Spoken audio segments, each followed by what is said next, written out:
Tapos ilalagay na natin yung sili. Ba't ang hante? So guys, may gagawin tayo kay Sabi ngayon.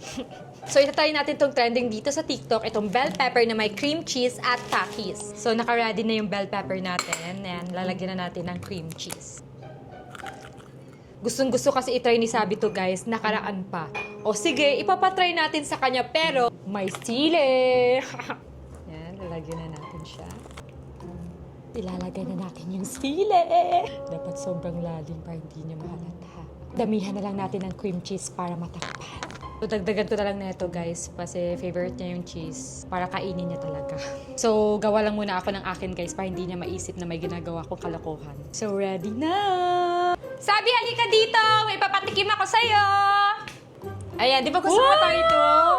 Hindi mo naman ako tinawag. Ayan sa'yo. Wow, ba't ang laki naman sa akin? Ang liit naman sa'yo. Siyempre, love kita, kaya mas malaki yung sa'yo. Sweet mo ngayon na. Gustong gusto ko itry ito guys. Thank you!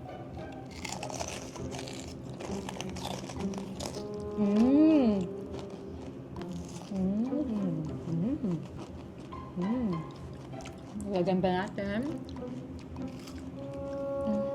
Kain ka pati. Yan. Yan. Yan. Sarap din, oh! Ba't ang hangte? Ang hanghang, ano ba? Nilagay mo dito. Ba't may sili? Nilalagyan pa talaga to ng sili? Laro ko! It's a prank! Ang hanghang! Ba't ang hanghang? Ang hanghang! Ang hanghang! Ano ba yan? Prank success!